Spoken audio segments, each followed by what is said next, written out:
Good evening. It is my pleasure to welcome you all to tonight's event, and a great honor to participate in this space and time with Professor Homi Bhabha and our wonderful respondents. On behalf of the 5 sponsoring schools across Boston College and our host, the Lynch School of Education and Human Development, we are very happy to have you all here tonight. This is a unique event that has 2 identities. First, it's the keynote address for the Psychology and the Other conference that started this morning and that's going to be continuing through Sunday. The dialogues thus far have been absolutely fabulous and quite amazing, and we're looking forward to the days ahead. The second identity it has is as being one of our psychological humanities and ethics lectures. These lectures are intended to be catalysts for our disciplines and fields, to be more attuned to the human condition and responsive to the complexities of human suffering, identity, and potential. We could not imagine a better way of starting this year than having Professor Homi Bhabha deliver the first lecture of the year. With over 1,600 people signed in, sitting in your living rooms or wherever you are watching, it's quite amazing. It is clear that we're trying to do something. We need this conversation. There is a basic truth that many of us know oh too well. That which we cannot face, that which we cannot mourn, that which we cannot metabolize, and that which we continue to neglect and abject becomes monstrous, screams, contorts. It will not and should not relent. It requires our attention. We must attend. And I'm hoping that's what we're here to do tonight. So let me hand over the mic to my co-director of the conference, Muki Manalili, who's going to invite us further into tonight's program. Thank you, David. And thank you all for tuning in today.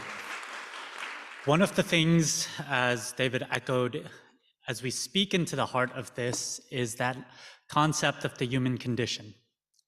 And especially in the fraught topics that we'll be engaging with today, you might think of human condition and think of an merely academic endeavor, something faceless, something without a human person behind it.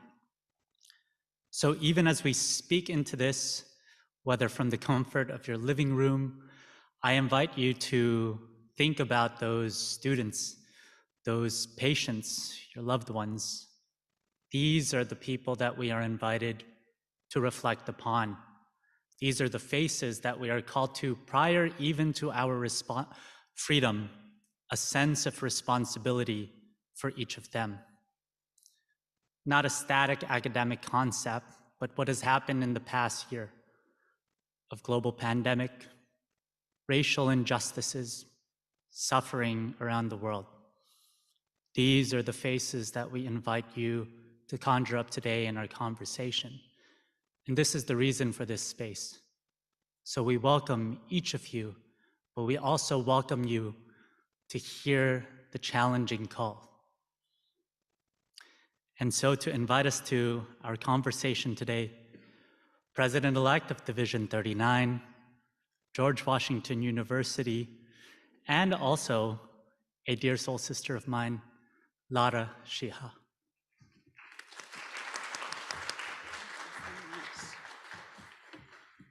مرحبا أنا اسمي لارا الشيحة أهلا وسهلا بالجميع.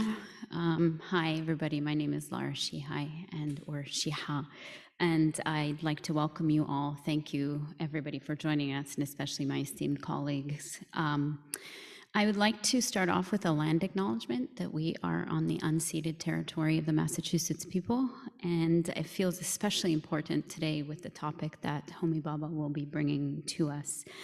Before I introduce our esteemed speaker tonight, I just want to say that I'm having a little bit of a surreal full circle moment here. I find myself going back to coming to the United States as a Lebanese Arab immigrant, as a 21-year-old, having just turned 21, very young graduate student, coming in with a fantasy of what psychology and psychoanalysis would offer me, the foremost of which was taking up texts like that by Homi Bhabha. Perhaps I don't need to tell you all how that turned out. So to have tonight come back, I just want to give a thank you to Mookie and David for making my dreams come true and showing us what psychology and psychoanalysis really can be at this moment. So I'd like to introduce our speaker for tonight. Homi K. Bhabha is the Anne F. Rothenberg Professor of the Humanities in the English and Comparative Literature departments at Harvard University. He was founding director of the Mahindra Humanities Center at Harvard University from 2011 to 2019, and director of the Harvard Humanities Center from 2005 to 2011. From 2008 to 2019, he held the inaugural position of senior advisor on the humanities to the president and provost at Harvard University. And from 2005 to 2008, served as senior advisor in the humanities at the Radcliffe Institute for Advanced Study. He is the corresponding fellow of the British Academy. Bhabha is the author of numerous works exploring post-colonial theory, cultural change and power, contemporary art, and cosmopolitanism. His works include Nation and Narration and the Location of Culture, which was reprinted as a Routledge Classic in 2004. His next book, which I'm very excited about, will be published by the University of Chicago Press. With the support of the Volkswagen and Mellon Foundations, Bhabha is leading a research project on the global humanities. In 1997, he was profiled by Newsweek as one of 100 Americans for the next century. He holds honorary degrees from the Université Paris 8, University College London, and the Free University Berlin. In 2012, he was awarded the Government of India's Padma Bhushan Presidential Award in the field of literature and education, and received the Humboldt Research Prize in 2015. In 2018, Bhabha also received an honorary doctorate at Stellenbosch University in Cape Town, South Africa. Without further ado, Homi Bhabha.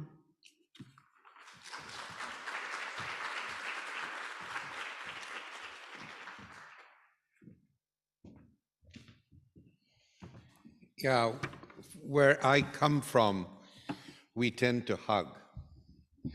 And so, you too? It's a great pleasure to be here. It's a great honor. Over the years, I have seen the remarkable programs of the Psychology and the Other conference. I have seen them with admiration. In my close connections with David, as I have been talking and working towards this event, I now understand the importance of a conference that addresses a number of disciplinary psychological issues or departments and turns them on their head. This is a great coming together of psychoanalysts, psychologists, phenomenologists, ethicists, I'm sure some poets and writers too, and I'm absolutely delighted to be here amongst you, all of you who are here, there, and everywhere. So it's my great pleasure, and thank you so much, Alara, for introducing me very generously. I look forward to conversations with my discussants who have been disadvantaged, actively disadvantaged by me by giving them a text very late in the day and saying, I expect only the best from you, which is talk about your own work. Anyway, thank you so much. Let me start.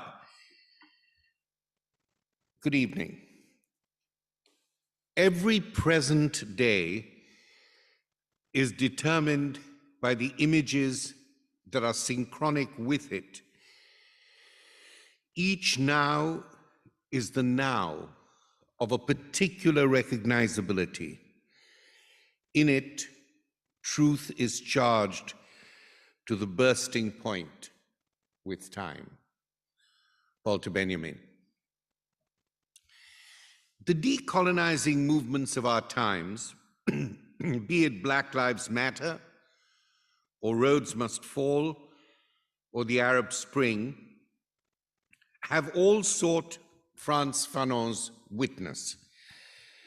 The Fanon that is restored to our political consciousness today is not the anti-colonial revolutionary of the mid-20th century struggling against the injustices of empire while resisting the unrelenting winter of the Cold War.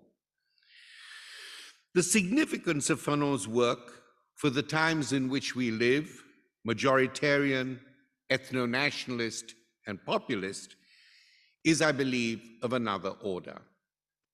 Today, Fanon is the visual poet of public death and dislocation that stalks the Black man and minorities, the Black woman and the Black child, and minority families, refugees on the highway, arrests them as they turn a corner and fixes them with a deadly gaze. Look, a Negro, Fanon writes. The circle was drawing a bit tighter. I am being dissected under white eyes, the only real eyes here. I am fixed, having adjusted their microtones. They objectively cut away slices of my reality. I am laid bare. Fanon's repeated references to the fixity of the racialized body, signified in tropes of fragmentation and dispersion, and visualized in images of flayed skin and hemorrhaged organs, recall Michel Foucault's argument in Society Must Be Defended that the violent aim of racial hierarchies is, and I quote, to fragment, to create caesuras within biological continuum addressed by biopower. Biopolitical fragmentations and caesuras are racial mechanisms of the modern state that make it possible for state racism, and I quote Fanon again, to establish a relationship between my life and the death of the other that is not a military or warlike relationship of confrontation, but a biological type relationship. I must pause for a minute here to say that in the longer version of this talk in my book, I actually confront this view of the biopolitical as Fanon represents, as Foucault represents it, and try and bring Fanon into the argument to suggest that the biological biopower, the biological type relationship is, at least as far as I see it, not the only one. The militaristic type of relationship, particularly as it involves police power today, is extraordinarily important. And the reasons for this, I won't go into great lengths here, but for Fanon, regulation is the normative concept of power. I believe that representation and visuality and the semiotics and significance of any given moment of trauma is as important. But in Fanon, this is apparent. In Foucault, it's, in my view, slided over. So I'm just wanting to suggest that here I bring them together for certain reasons, but I'm also aware, at least from my perspective, that there is a problem with the Foucauldian notion of biopolitics, which in my book I am taking on and actually reintroducing the violence of the militaristic or the police state. Fanon stages a set of dramatic dialogues in which the Black person ventriloquizes the violence of the white gaze while giving voice to the victim's agency and the witness's testimony. Fanon's purpose carries the tone of Baldwin's resilience, when Baldwin says, "My whole effort is to try to bear witness to something which will have to be there when the storm is over, to help us get through the next storm. The speed of Fanon's prose catches, I believe, the anxiety of racial trauma, as if he were experiencing the encounter in this very minute through the eye of the iPhone at 30 frames per second, that very iPhone which has become both agent and witness of contemporary racial violence. And in that anxious temporality, there lurks an invisible, impending risk, not only to the ends of Black life, but a risk to the very means of Black living. And very often, the notion of Black or minoritarian death, the loss of life, is seen as important. But the loss of everyday living is equally as important. And the pandemic has made that very clear. This chapter in the book brings both the pandemic together with the Black Lives Matter protests. In this reading, I have left the pandemic in a way out of it for the purposes of the time. To be fixed in such racial circumstances is not to be still or stationary. It is not to be a sitting target of power. Fixity, in the Fanonian psychic sense, is, I believe, to be tethered like a moving target to the contingent threat of impending racist risk that suddenly repeats, not everywhere, but anywhere, not every time, but at any time at all. And when we talk about racial violence or racial threat, we don't talk enough of the temporality of risk. Risk is extraordinarily important, aid to power, but risk is also an extraordinarily important, affective, psychic, and political instrument. My desire to elaborate the idea of understanding what I call traumatic racism as a significant yet distinct moment in the annals of structural racism, critical for our times, came to me as an echo of a few lines from W.E.B. Du Bois's finest work, in my view, Dark Water, that I could never fully understand, but could never forget. This is Du Bois. My pale friend looks at me with disbelief and curling tongue. Du Bois writes about his friend's reaction when he confesses that as a Black person, he lives each day with the anxiety of racial exclusion and insult. Do you mean to sit here and tell me that this is what happens to you each day? His pale friend asks with a touch of irony and disingenuity. At that moment, Du Bois shoots back with a brief and brilliant answer. Not all each day, surely not, but now and then, now seldom, now sudden, now after a week, now in a chain of awful minutes, not everywhere, but anywhere, in Boston, in Atlanta. That's the hell of it. Imagine spending your life looking for insults or for hiding places from them, shrinking instinctively and despite desperate bolsterings of courage from blows that are not always, but ever, not each day, but each week, each month, each year. And with this notion of the now, the now, the now, the now, I again echo the Walter Benjamin citation with which I started. Every present day is determined by the images that are synchronic with it. Each now is the now of a particular recognizability.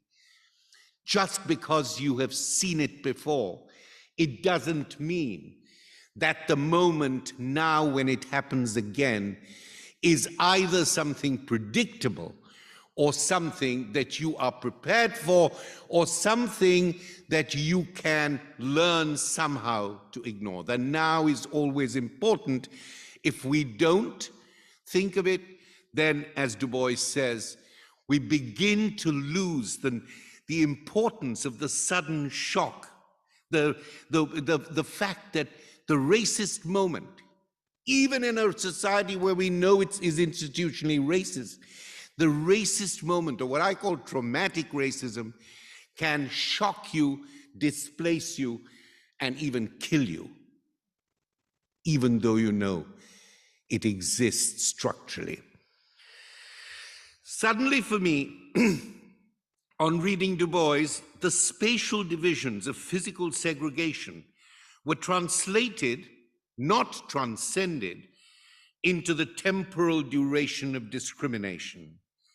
Time as the trauma of racial indignity and bodily injury in a chain of awful moments, not everywhere but anywhere, has become the motif of my recent work. The reason for this is not hard to discern. Du Bois wrote his essay in 1920, and a century later, in 2020, a similar temporality of the suddenness of traumatic racism occurred in a few awful minutes, between 8.46 and 9 minutes in Minneapolis on May the 25th, 2020. And the world rose to protest the murder of George Floyd, and it felt as if the history of 100 years had shrunk to a mere matter of minutes. In her essay, The Trayvon Generation, Elizabeth Alexander, the poet, makes a tragic and graphic connection between Du Bois's insight and her own outrage. I quote her, "This one was shot in his grandmother's yard. This one was carrying a bag of Skittles. This one was playing with a toy gun in front of a gazebo. Black girl in a bright bikini. Black boy holding cell phone. This one danced like a marionette as he was shot down in a Chicago intersection." The words, the names, Trayvon, Laquan, bikini, gazebo, Lucy's, Skittles, 2 seconds, I can't breathe, traffic stop, dashboard cam 16 times. His dead body lay in the street in the August heat for 4 hours. To be racially tethered to the traumatic moment, fixed like a chemical solution is fixed by a dye, I burst apart, Fanon says. And this is a form of trauma Freud associates with warlike circumstances that involve fatal risks. This moment of the traumatic, Freud, in the introductory lectures to psychoanalysis, associates with warlike risk and trauma. The fixation to the moment of the traumatic accident lies at their root, Freud writes in the introductory lectures. The affective coloring, Freud's phrase, of a traumatic experience is excessively powerful, he explains. The temporal economy of the traumatic neurosis is, according to Freud, an experience within a short period of time that presents the mind with an increase of stimulus too powerful to be dealt with or worked out in the normal way, and this must result in permanent disturbances of the manner in which the energy operates. It is as though those who have suffered traumatic racism, in my case, in the case of my lecture, he of course thinks about it in terms of patients, had not finished with the traumatic situation. as though they were still faced with it as an immediate task which had not been dealt with, and we must take this task very seriously. And I've tried to take the task of traumatic neurosis that Freud talks about very seriously by trying to translate it into the notion of traumatic racism. The temporal markers of the traumatic moment, I said a moment ago that for me, racism is much about time as it is about place, are short and sudden periods of time overwhelmed by the affective coloring of the anxious risks of everyday racial living, not everywhere, but anywhere at any time. The moment, as a measure of traumatic time, locates a quotidian familiar place, his grandmother's yard, in front of a gazebo, at the corner of a Chicago intersection, in Atlanta or in Boston, which is then overcome by the traumatic, terrifying pace of imminent fear and fatality that occurs in a matter of minutes. This one was shot. This one was shot. This one danced like a marionette as he was shot down in a Chicago intersection. 8 minutes and 46 seconds of a knee and full weight on his neck. I can't breathe. And then, Mama, George Floyd cried. This one, that one, the other one. These individual deaths slowly mount up in time to the indubitable statistical figures associated with what we recognize as systemic racism. Systemic racism, as we see it in stop and frisk, in police killings, and qualified immunity protections for law officers, and many other instances. The rate of Black and Hispanic police killings are disproportionately, as you know, twice the rate of white Americans in a Washington Times survey covering the years 2015 to 2021. The deeper and more poignant charge is not simply that stop and risk is a bad tool for recovering guns, but that it amounts to systemic discrimination against Black and brown communities who are stopped twice as often after controlling for precincts, Ta-Nehisi Coates writes in The Atlantic. Because if you talk about police violence, most people say, yes, but these are in the neighborhoods which we know have a large drug and violence situation. So the idea is that even if you control for precincts, it's twice the number. Black Lives Matter activists in 2020, alongside other activists protesting the police murder of George Floyd, took exception to the statute of qualified immunity, which, as a legal scholar defines it, is a judicially created doctrine that shields government officials from being held personally liable for constitutional violations, like the right to be free from excessive police force. The implications of the Supreme Court's consistent support of qualified immunity in protecting police violence has seriously impeded police reform and supported police unions. One of the explicit and implicit demands of protesters on the streets today, writes Noah Feldman of Harvard Law School, is that the law of the land be applied equally to all. The existence of the doctrine of qualified immunity sends the message that police should be protected from being sued under circumstances in which they have actually violated citizens' civil rights. And so a Section 1983 lawsuit against Derek Chauvin, the officer who's charged with murdering George Floyd, would have to show that clearly established federal law prohibited, wait for it, the placing of an officer's knee on an arrestee's neck. That's what qualified immunity is. You have to show that the exact same thing had happened before. Now take a guess how often that is provable in any human confrontation of racism, in any violent moment. In my book, I have much more to say about the whole temporality and the notion of control in qualified immunity and its problems. This one,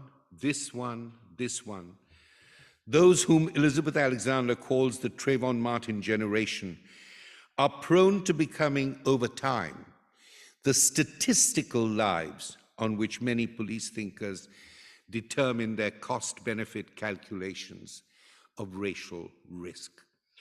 The metric of value that structures the utilitarian discourse that informs the language of statistical rights and its method is resistant to what statisticians recognize in the concept of vividness.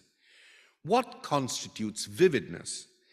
The three qualities that constitute and convey vividness and are seen to disrupt the judicious balance of statistical prediction and rationality, according to Norman Daniels in his Hastings report of 2012, are the following, the things they want to avoid: that the story is emotional in the vivid non-statistical lives discourse. The story is emotional.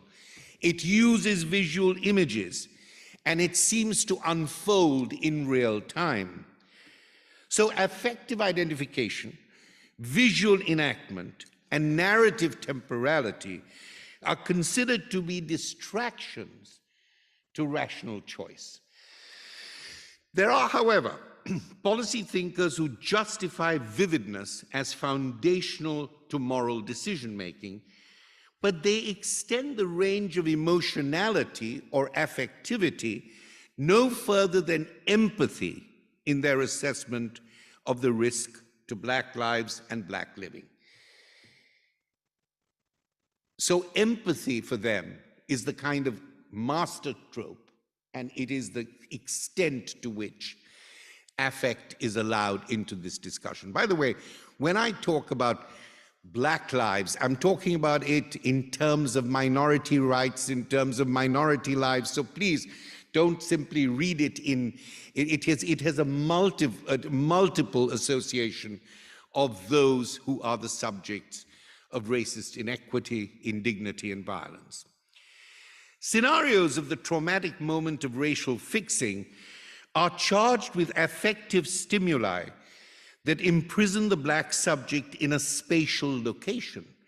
This street, this train, this city, this playground, this sidewalk, while the real-time experience of traumatic racism puts its finger on the erratic pulse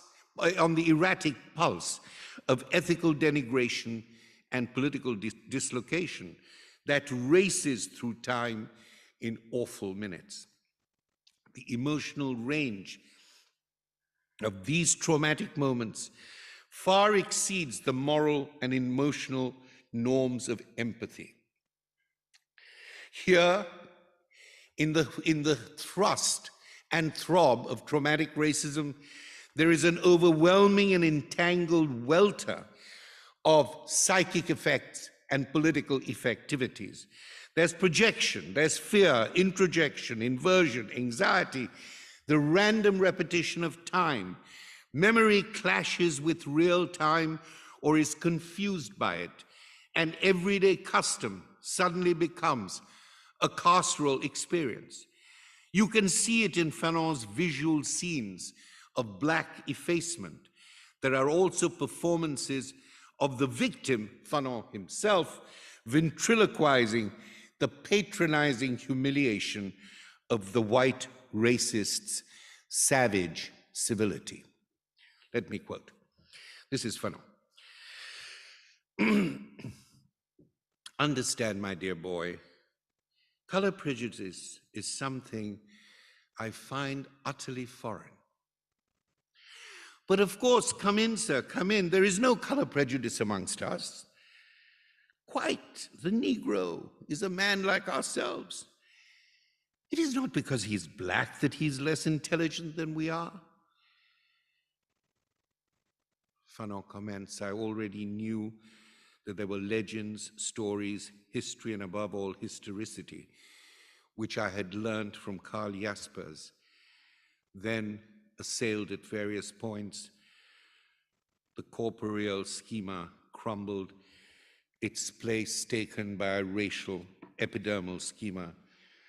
I was battered down by tom-toms, cannibalism, intellectual deficiency, fetishism, racial defects, slave ships. In a similar way, the Trayvon Martin generation is caught up in a Fanonian violence of vividness that extends beyond empathy.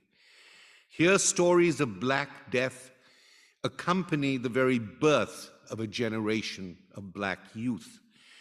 Their voices and visions are primed by stories that, as Alexander writes, are the ground soil of their rage. Traumatic experiences whose affective coloring is so excessive, to use Freud's figure of speech, and is everywhere to be seen and heard in Alexander's elegy for forlorn Black youth. I call the young people, she writes, who grew up in the past 25 years, the Trayvon generation. They always knew these stories. These stories formed their worldview. These stories helped instruct young African Americans about their embodiment and their vulnerability. The stories were primers in fear and futility. These stories were the ground soil of their rage. These stories instructed them that anti-Black hatred and violence were never far off. And I use these two texts to illustrate that notion of vividness, that notion of real-time experience that gets encoded in the moment of racial trauma, that moment of narrativity, of stories and the circulation of stories. And I call this, in a fuller version, it's something I'm working out as teletrauma. It's not simply individual trauma or collective, I call it teletrauma, but this is a concept I'm still working through. It's the way in which trauma repeats itself, rather in a televisual way, but also in a telephonic way. You look at your phone, you look at it again, you look at it in the morning, in the afternoon. There is this adhesive repetition of traumatic activity, even if you are not yourself the subject of the trauma. This is why I said earlier that there is something of the prose of Fanon's work which suggests to me as if he's looking through the iPhone. You know, he writes in this moment, the kind of moment of something happening suddenly and yet absolutely fundamentally violent, and yet there is a feeling of aspiration and hope, and yet there is a desire for agency in the middle of agony. That's the kind of moment that I am calling, both theoretically and experientially, traumatic racism, as opposed to the more statistical, coolly calculative structural racism, which has a long history, which is very important, but it's not the same thing. The political struggle against structural racism is crucial to the creation of a fair society. Statistical, data-driven knowledge is an essential aid in formulating reform strategies and evaluating their success. And statistical data is relevant whether we seek equity in the classroom, justice in the courtroom, or equal representation in the council chamber. However, policy-driven rationality is fundamentally consequentialist and rationalist. It is skeptical of the vividness of the storyline of racial trauma and privileges the cool calculation of the statistical figure or graph. It is unconvinced of the efficacy of affective anomalies in emotional responses too vivid to be negotiated reasonably. And it is dubious of the validity of choices and judgments made in the pressure of real time or the heat of the moment. For these very reasons, the long arc of structural racism must be supplemented and interrogated by the vicissitudes of vividness at once affective and narrative as it shapes the imminent moment of what I'm calling traumatic racism. Traumatic racism finds its most telling representational expression in the vivid urgency of the arts, in image, language, and movement, those very forms of life and language that depend on the vividness of embodied meanings and their phenomenological performance. There is a remarkable kinship between what Freud calls the affective economy of the traumatic effect and what I call the affective temporality of the traumatic arts. Like psychic trauma, poetic vividness provides an experience whose affective coloring, to use Freud's phrase again, is excessively powerful. And the power of the coloring of affect is less discernible in content of the trauma than it is visible or legible as repetitive translational significations. Traumatic coloring bleeds through time. Tropes of repetition in poetry and music, iteratively and incrementally, work through ideas and themes that are, like the traumatic moment, first introduced on the page or in the score as surges of effective meaning, and excessively so, that exceed the sense and syntax of their originating insight and its containing moment. This process is similar to the fixity of trauma in the short period of time of its present originating moment, which then requires another order of iterative and incremental time in which to work through and work with the traumatic effect, too powerful, as Freud says, to be dealt with in the normal way. This other order of time that gives expression to the excessive affective coloring of the moment of trauma or traumatic racism is what I call proleptic time. It is a form of time that represents something in the future as already done or existing in the present.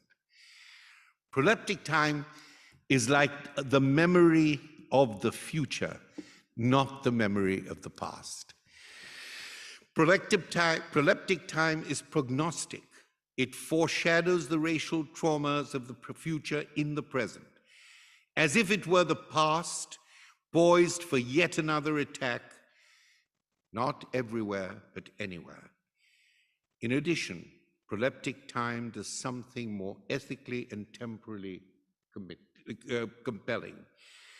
It anticipates the present, as if it had a foreknowledge of the impending traumatic violence occurring in real time.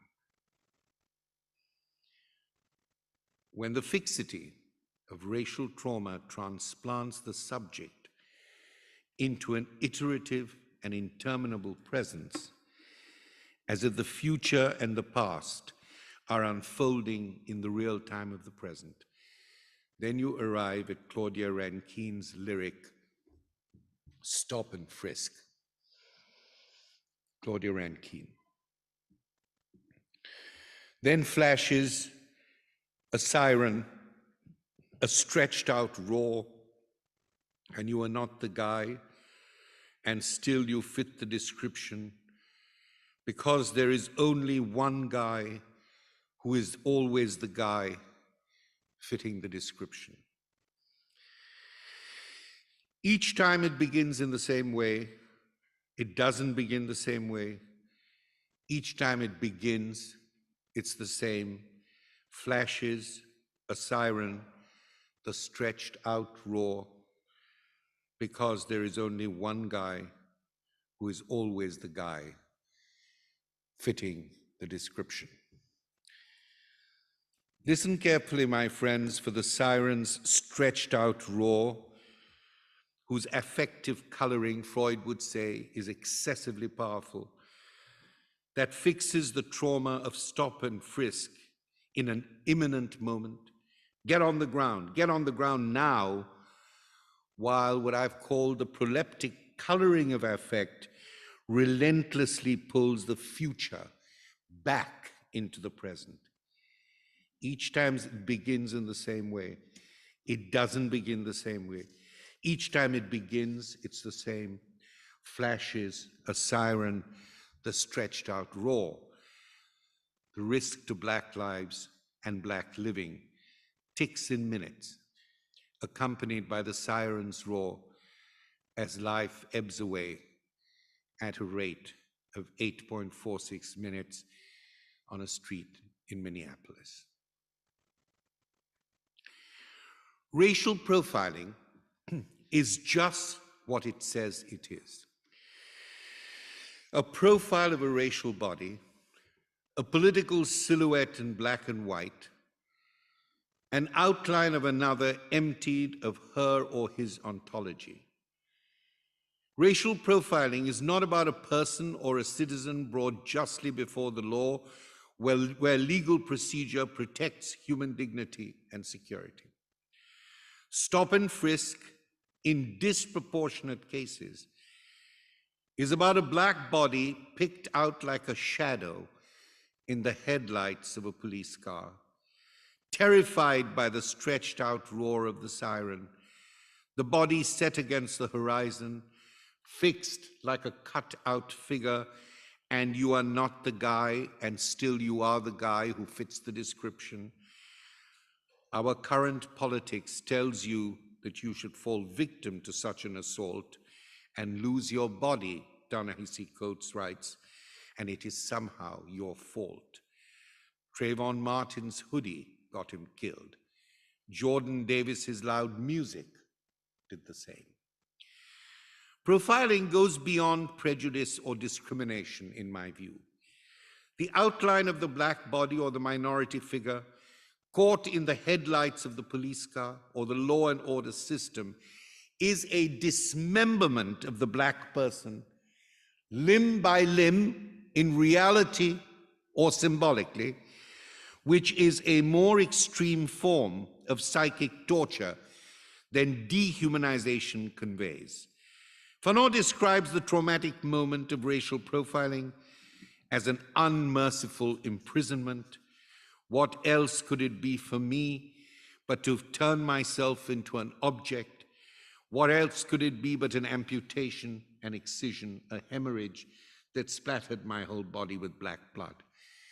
Claudia Rankine's Stop and Frisk, I've argued, turns the Black body into a traumatized, dismembered object, a silhouette of a stick figure who fits the description but is not guilty of the crime.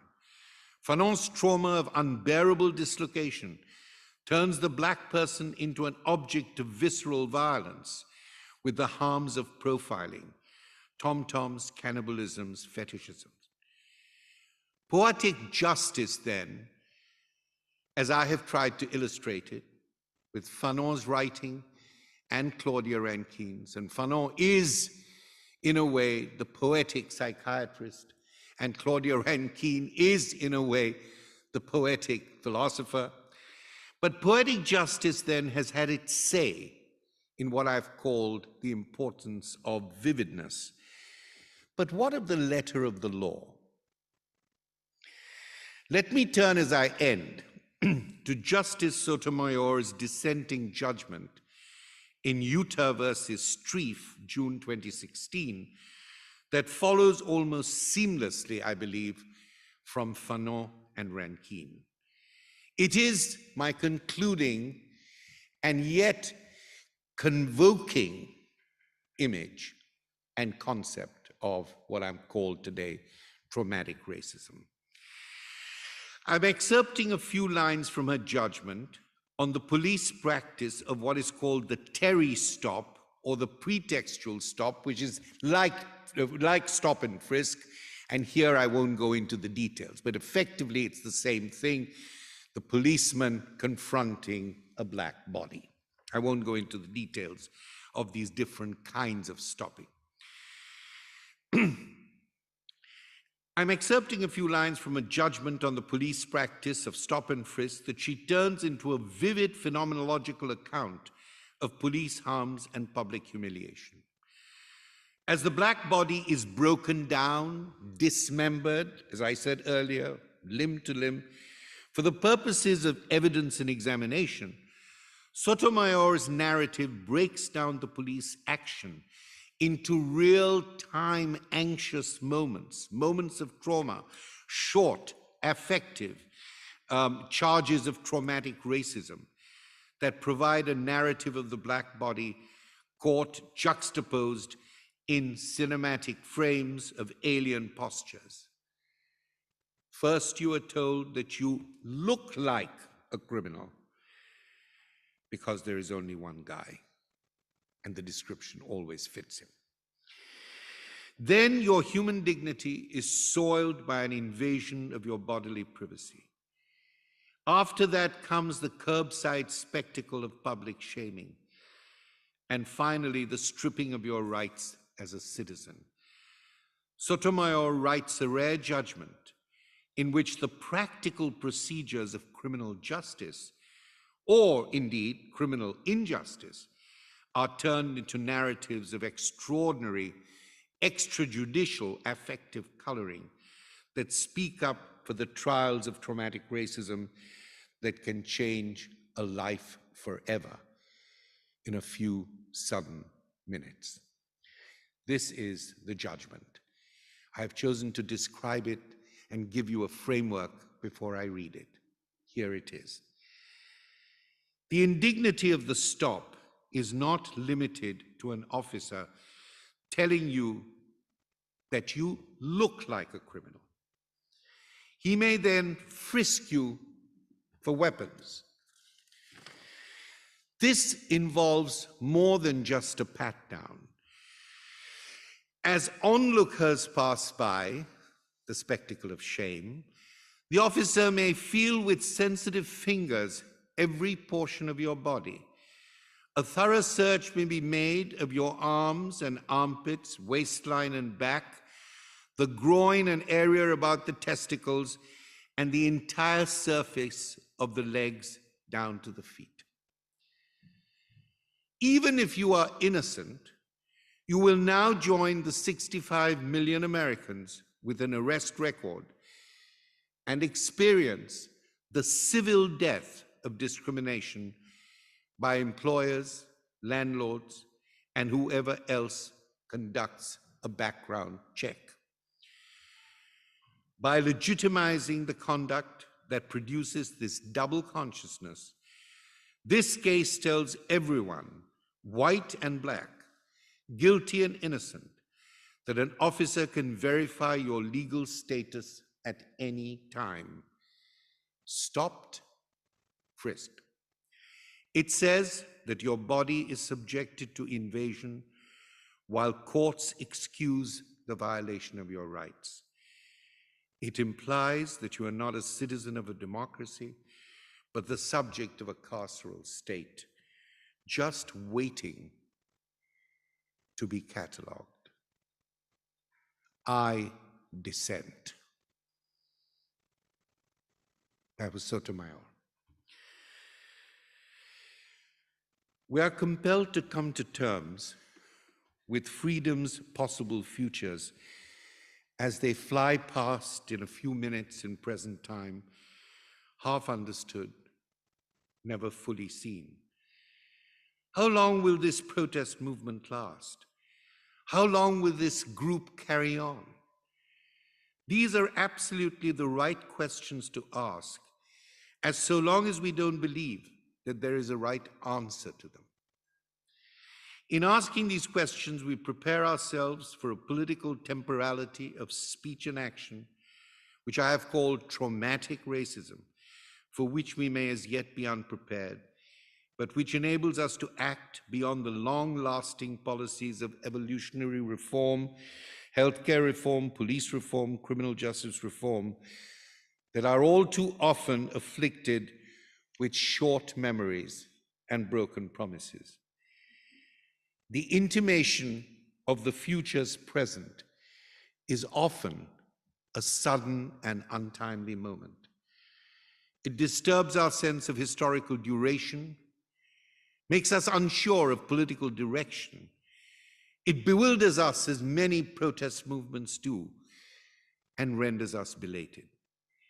At the same time, it is from within such disruption and disorientation of grasping the moment of traumatic inequality, traumatic indignity, traumatic racism, traumatic sexism, that we move closer to Frantz Fanon's complex call to resistance, framed for his moment and ours in The Wretched of the Earth. In his words, each generation must discover its mission, fulfill it or betray it in relative opacity. Now, I dissent. Thank you.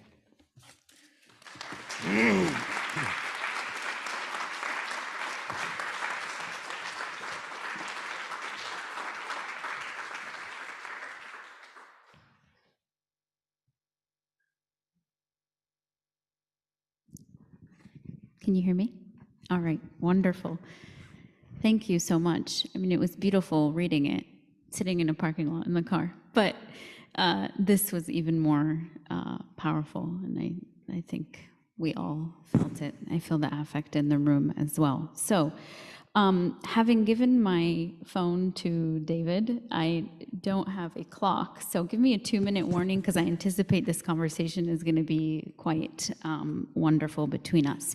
And we've switched up the order in true fashion. So I am going to be offering some thoughts first to you, Homi.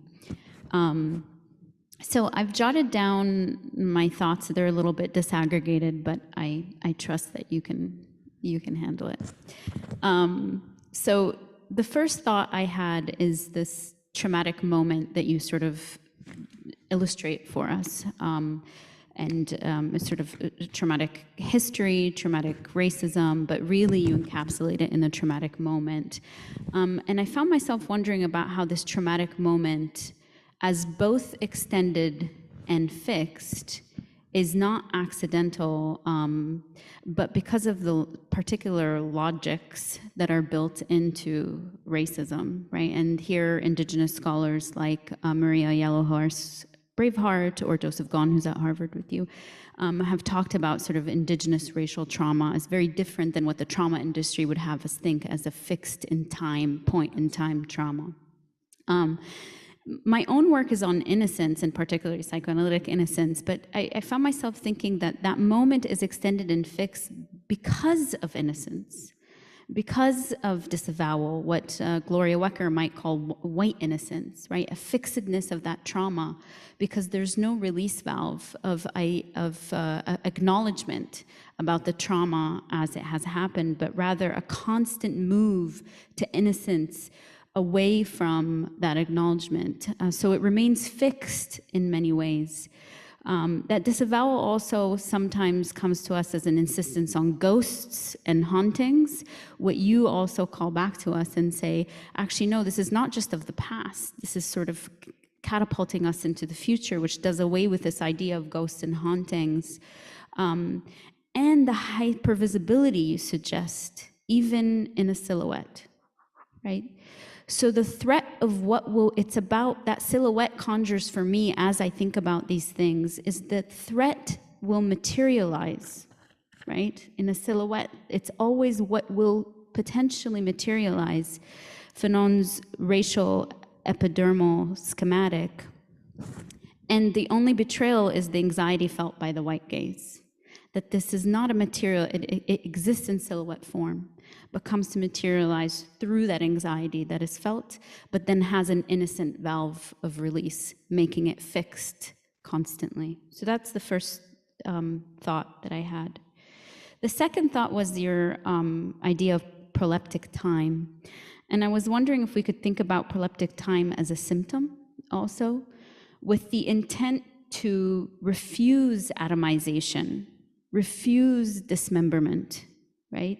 As Nadir Shalhoub Kavarkan talks about, literally dismembering, that there's a will to sort of dismemberment, to make sure we cannot do, right? Don't dare to, for example, seize power from the state that owns the violent methods that you are talking about, the militarization of violence, that themselves collapse time. And this is sort of proleptic time of sort of being able to see into the future becomes that symptom that tells us, hold up a moment, this always exists in perpetuity. It's not just in the past, it's in the future as well.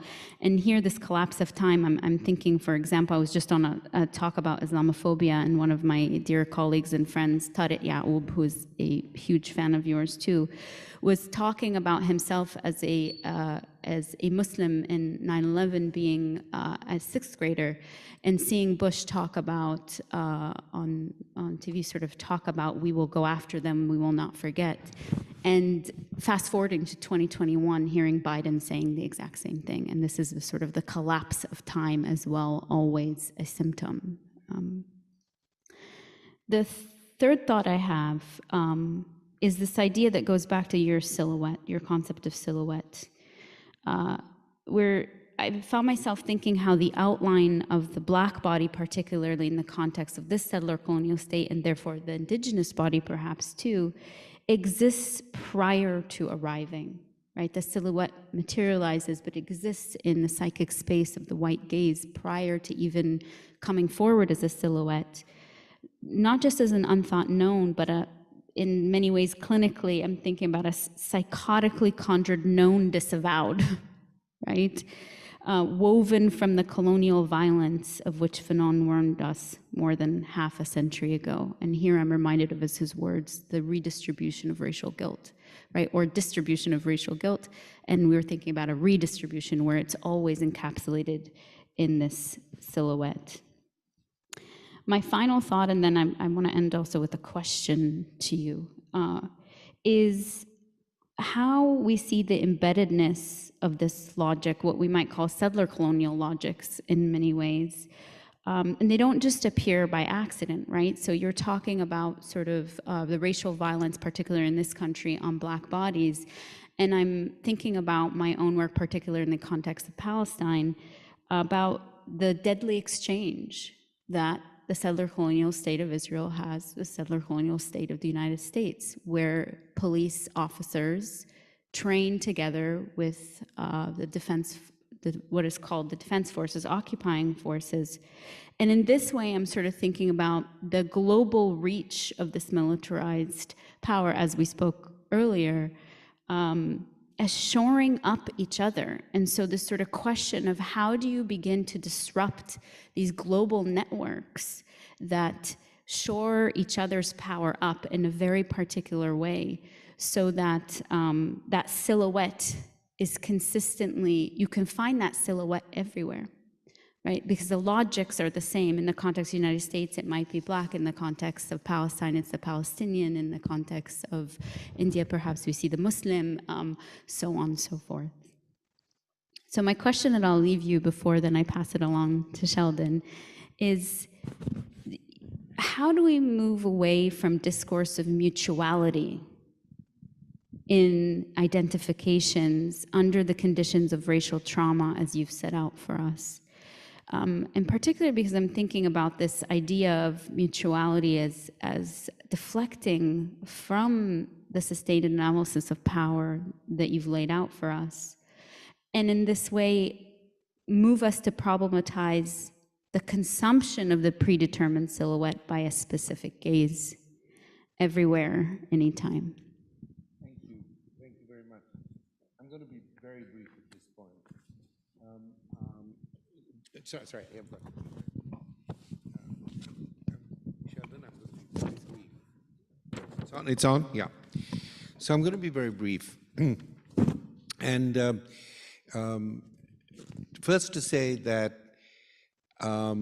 my emphasis on traumatic racism is to try and understand a structured situation which might have to do with the arbitrariness of a place.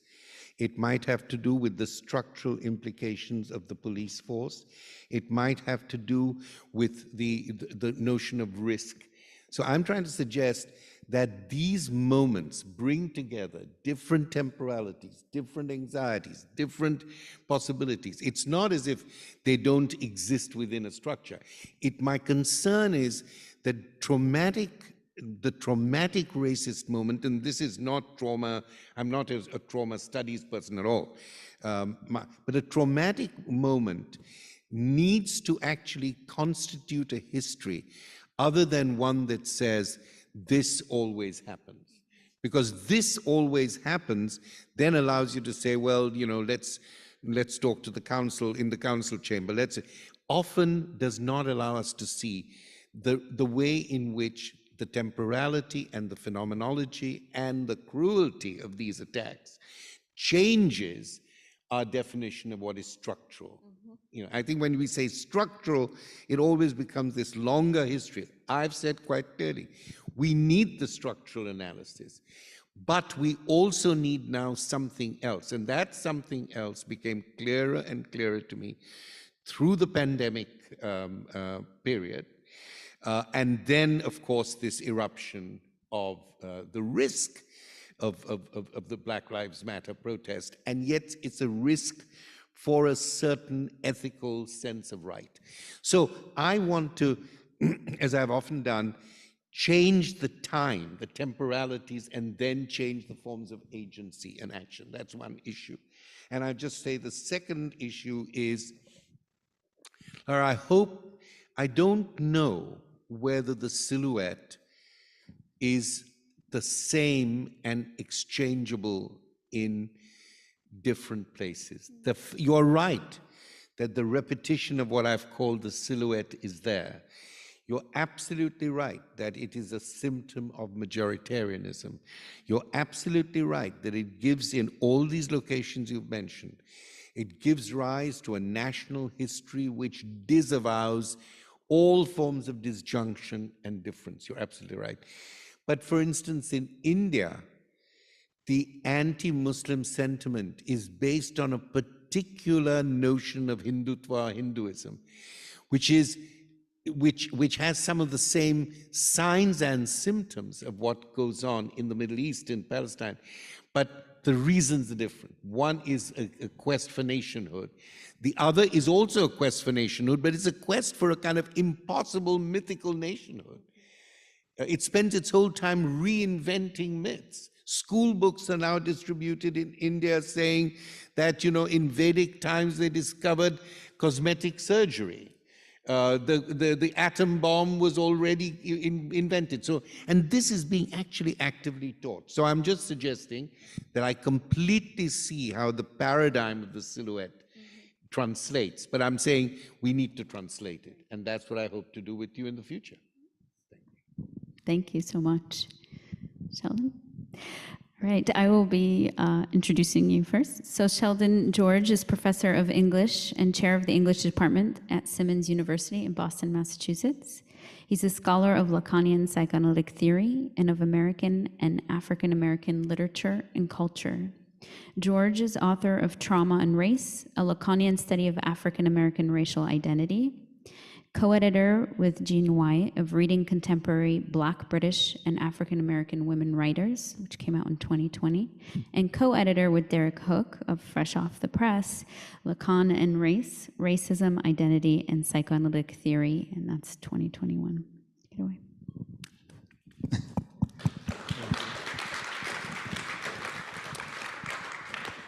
Thank you very much, Laura. Thank you, Dr. Bhabha, for your talk. I'm very much interested in your focus on race and temporality, and it's something I've written on. My first book was on trauma and race. And so I'm interested in your discussion of things like the random repetition of time, the proleptic time, and finally, a time for an iterative and incremental working through in art. So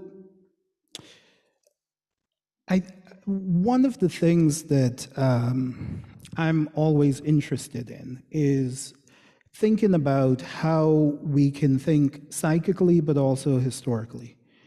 And I believe that one of the ways that we do that is precisely through the arts, as you suggest. That there's a way in which literature involves a kind of theory, and African Americans have been theorizing about their experiences through literature. So one of the literary pieces that I think obviously connects to notions of trauma is Toni Morrison's Beloved. And it also gives us a sense of temporality, the function of temporality in relation to African Americans. And I think we can probably think of two ways, at least two ways, of thinking about African Americans' relationship to temporality. On the one hand, there is the sort of insistence of the past. And in Toni Morrison's Beloved, we have the character of Beloved who speaks from the slave ship and says, "It's always now." The trauma repeats. Now, of course, psychoanalysis is the perfect vessel to deal with these issues. Jacques Lacan has argued that psychoanalysis is precisely about trauma and their repetitions. But part of what I'm interested in is thinking about how do we understand the formative function of trauma in the constitution of identity. In my own work, I engage Fanon as someone who I suggest is traumatized by the signifiers of the other, by the signifier nigger. It shatters his psychic self-image.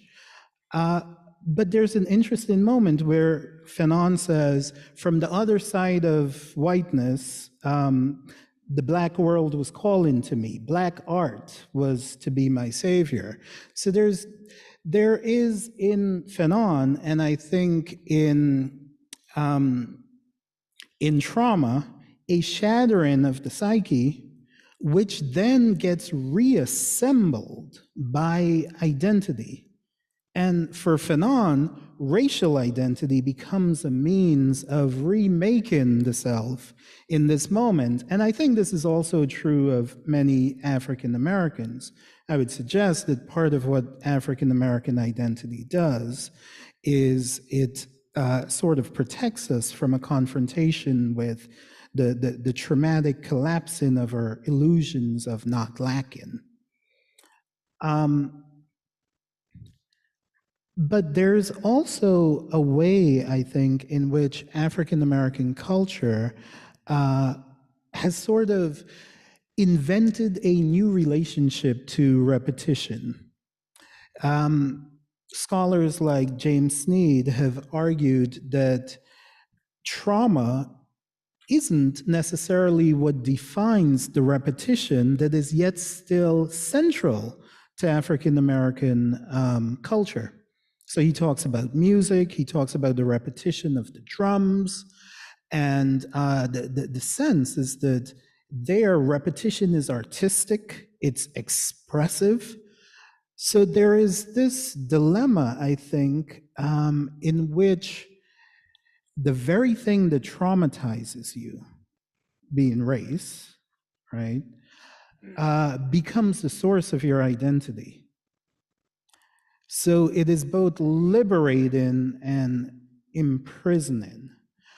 So I say all of this to think of different relationships to temporality that African Americans' experiences suggest. But I also wanted to engage your discussion of the police. And I wonder how we can think of our current moment in relation to this televised violence that you've discussed.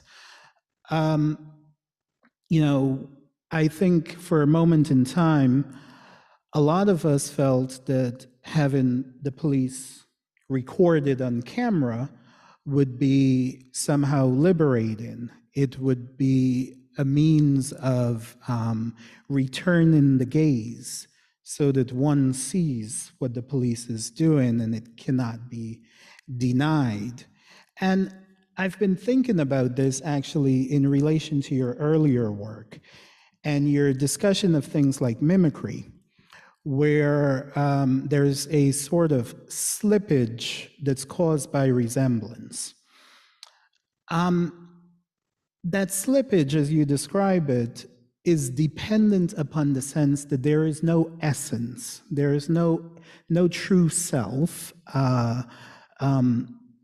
behind the subject or behind the double. And so the double can emulate the subject, if you will. But I wonder if there isn't something that's happening now that sort of depends upon a notion of an essence.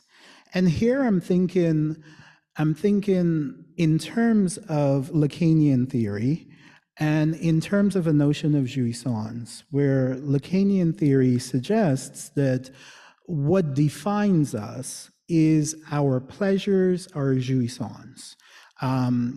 Jouissance, as we know, is a sort of excessive pleasure. It's the thing we always come back to. It's the malady that the patient always come back to.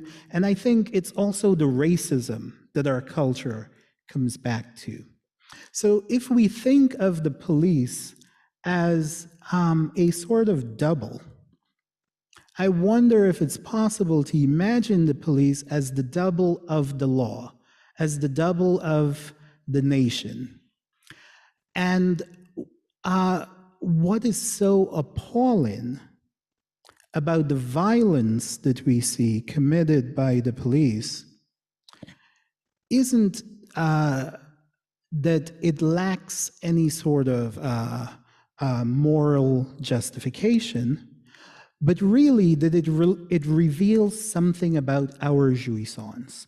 It reveals something about how this double enjoys in a way that is at the core of our American identity. That is that. So there's actually a narrative that I'm thinking of as I'm imagining, as I'm thinking of this question. There's a story by Charles Johnson that talks about a character named Moses, who's a slave man, a slaveholder, and he captures a slave called Mingo, and Mingo ends up killing his fiancée. And instead of punishing Mingo, Moses says, well, you know, in the end, you're doing something that deep down I really wanted to do. I really didn't want her. And so there's a way in which the double sort of taps into our jouissance, taps into this sort of core thing, this core mode of enjoyment that we have.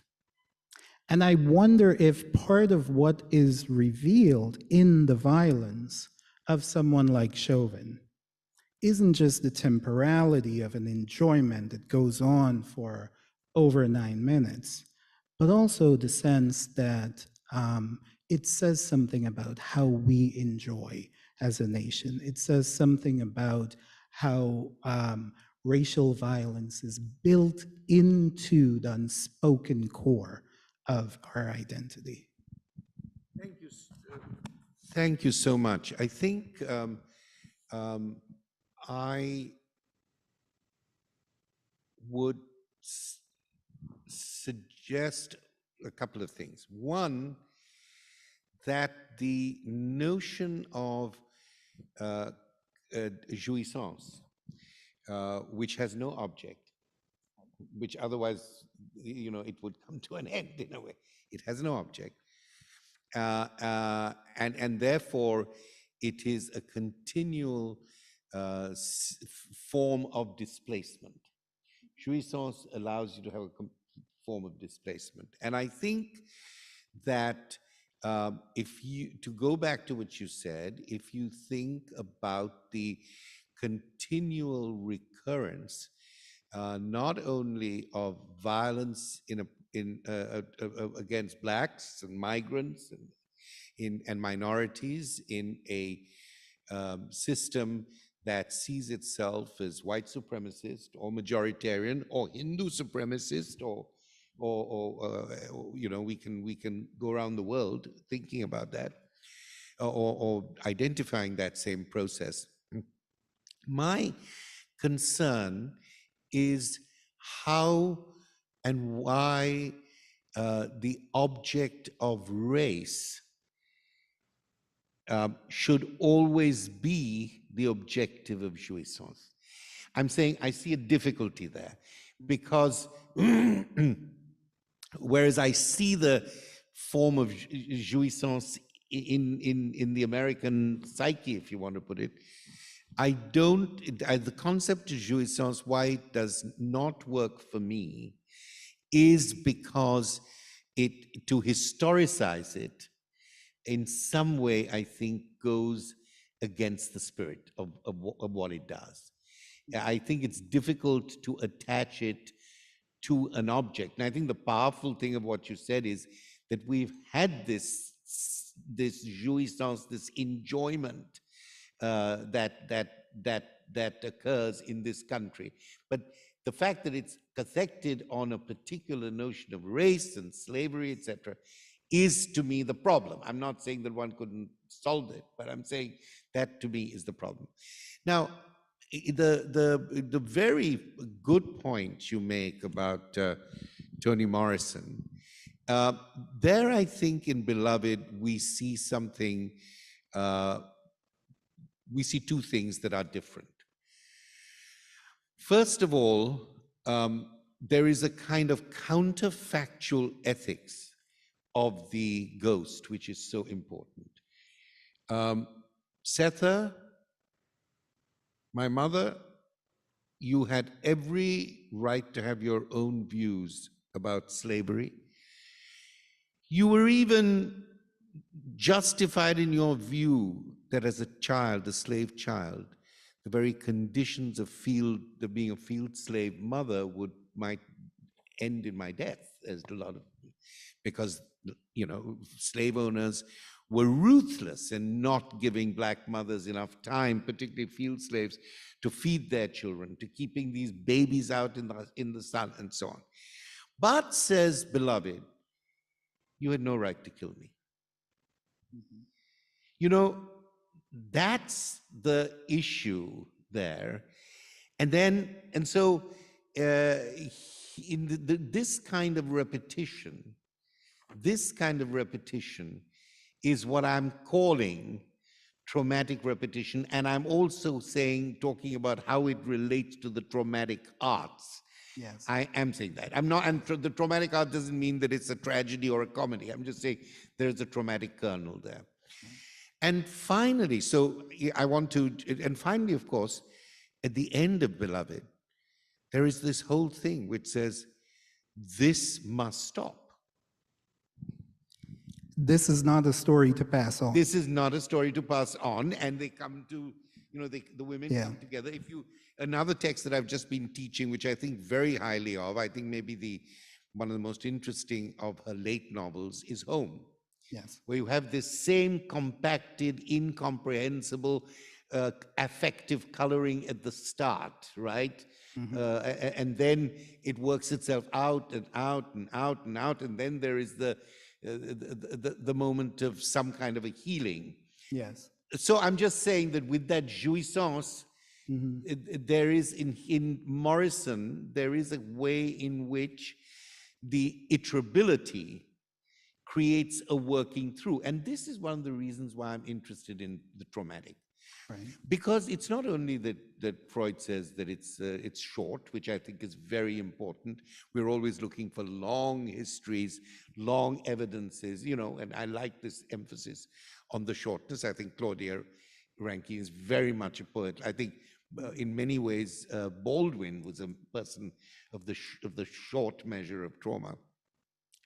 But that is also that there is a task attached to it.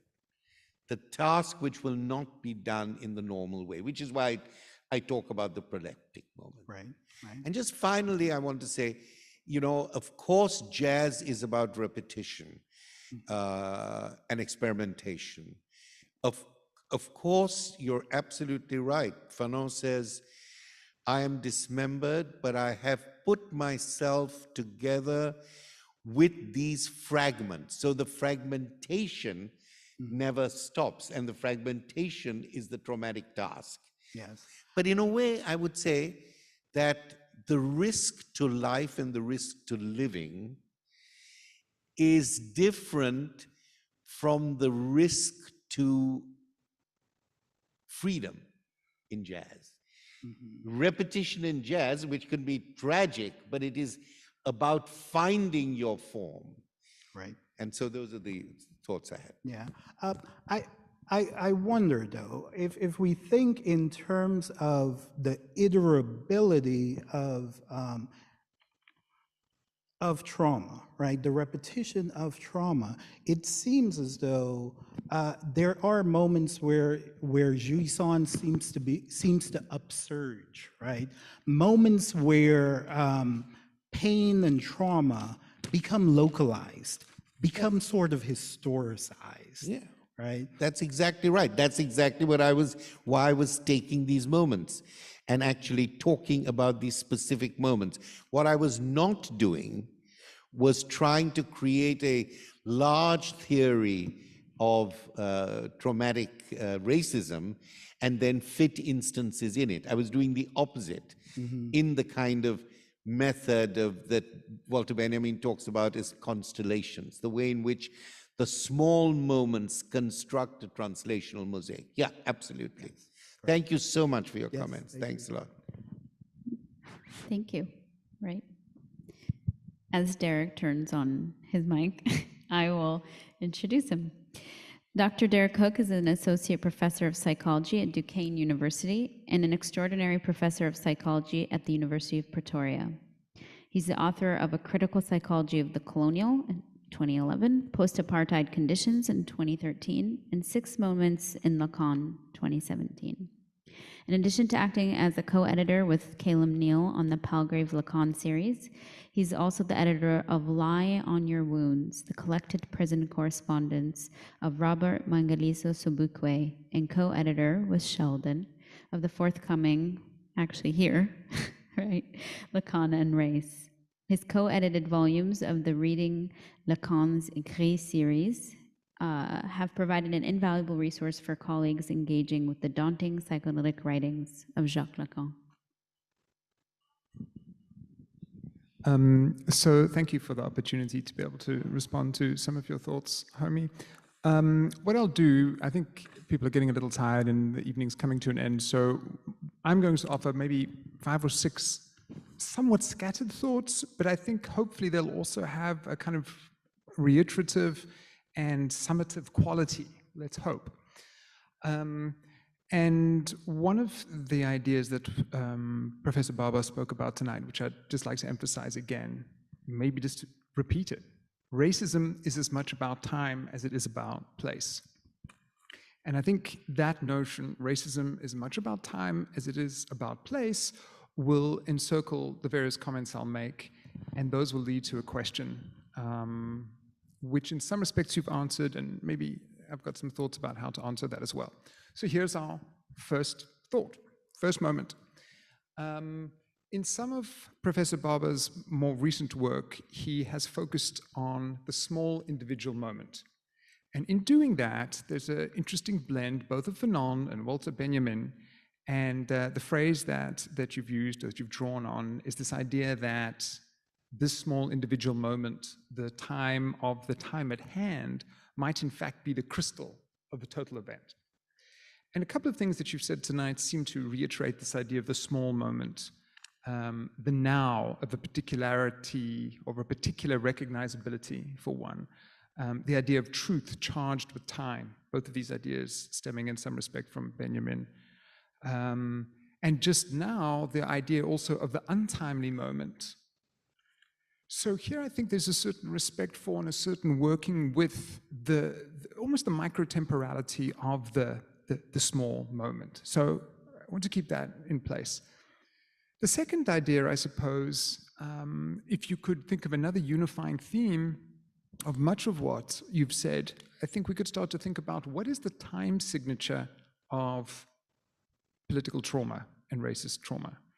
And that time signature gets one thinking about a whole series of notions, some of which alluded to by Sheldon, in fact, but from psychoanalysis and beyond. I started thinking of petrification, a concept that Fanon uses, not necessarily particularly psychoanalytic. I thought about staccato time. I thought about the future anterior, repetition, iterability, punctuation, fixation, the preemptive moment. All of these ideas give us a blend of different ways of thinking, the time signatures of various political traumas, political moments.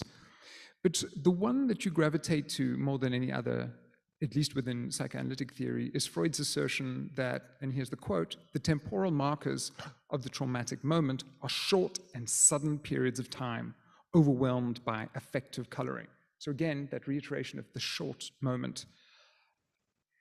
But of course, in those moments, we confront a kind of contradiction, because in such times, we have a juxtaposition of temporalities. There's a short period of time, admittedly, but it's overloaded by something that cannot be contained and that remains thus unfinished. So it appears to be a short moment, but of course, it's overloaded. It's a juxtaposition both of fixity and of the indeterminate, that which may repeat. So that juxtaposed temporality, disrupted temporality, is the second point, which then takes me to a third. And the language, the description of dismemberment, which of course comes so prominently through Fanon and in the bodily experiences of traumatic dismemberment, bodies in pieces, so on and so forth, underlies this idea of traumatic time, in as much as what we're thinking about is not just dismembered bodies, but also the effects of those physical moments of trauma in disordering time, in fragmenting time, in insisting and enforcing time to become necessarily discontinuous. So for me, one of the crucial moments in your argument and in the paper is, and I've written it down, so I'll quote it to you, suddenly for me, the spatial divisions of physical segregation were translated into the temporal duration of discrimination. And for me, the paper turns at that point, because what it starts to do is it forces us to think again, the point that I started with, racism is as much about time as it is about place.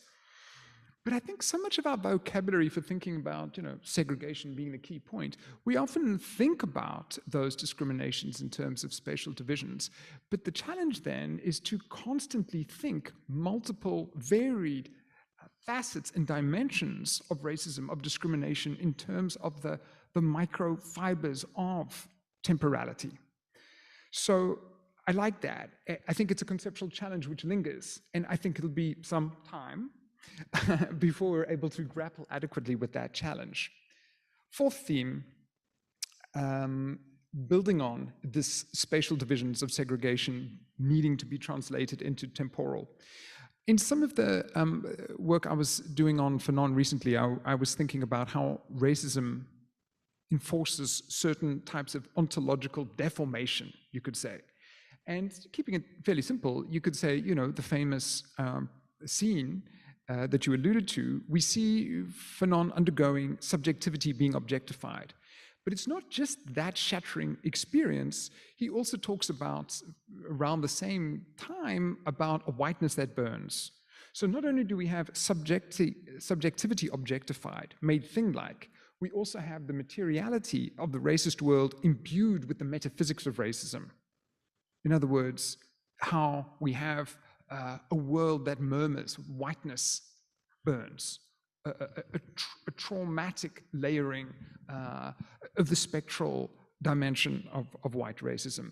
And that deformation at an ontological level, again, takes me back to your point about how time is also, not just in the mode of trauma, but how time would be subject to certain distortions, concatenations, fragmentations because of this history and ongoing presence of racist and discriminatory traumas.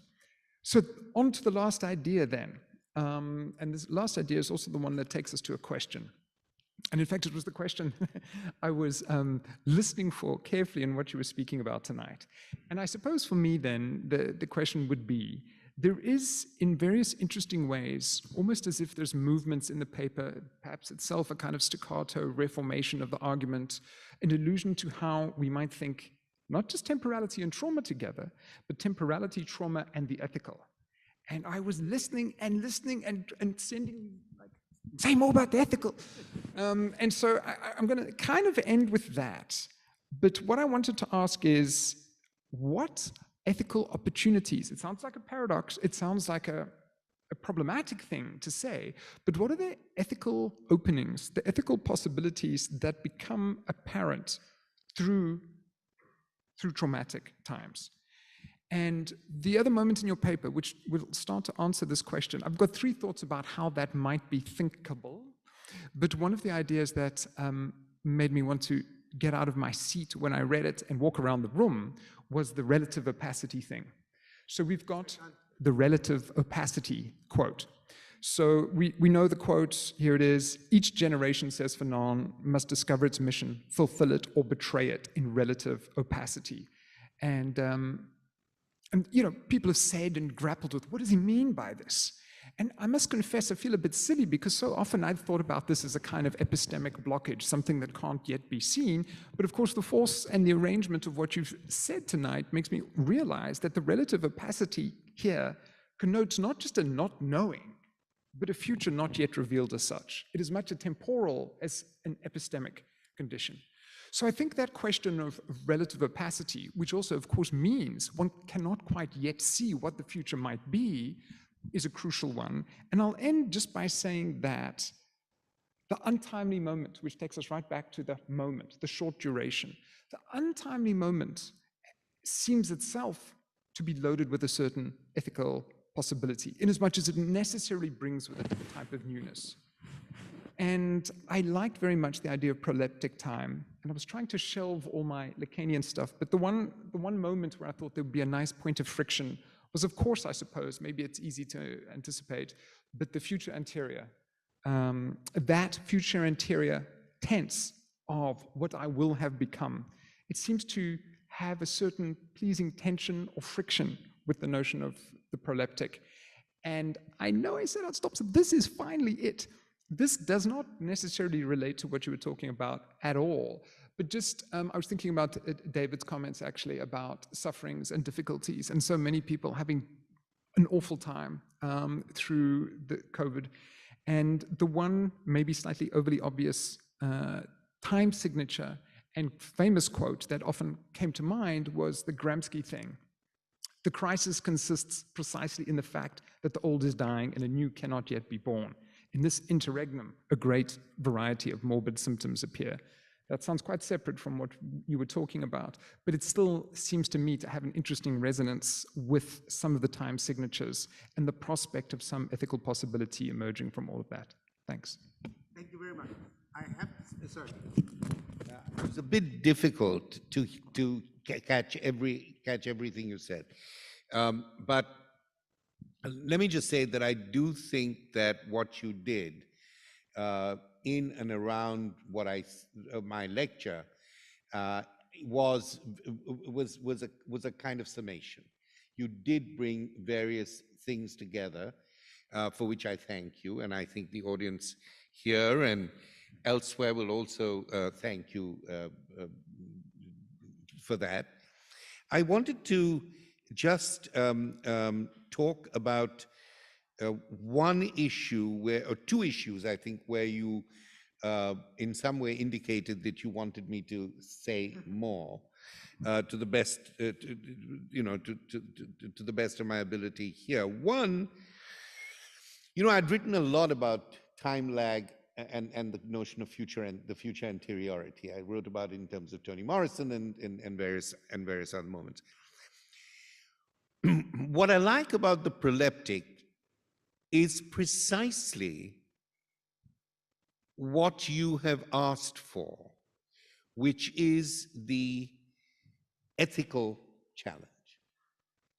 Because it seems to me, and I tried to illustrate it with Claudia Rankine's work, it seems to me that the proleptic is about saying,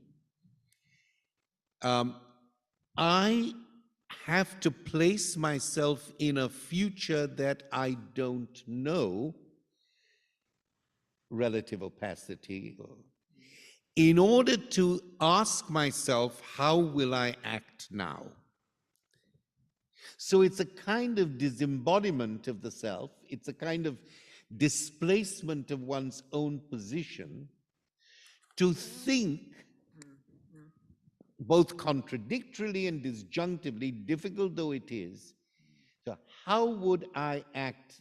How would I look now from this space to act in the present? That's what I like about the proleptic, that tension. Now, what is that? You don't know the future. I mean, you can make certain predictions. There's a probabilistic way of making it.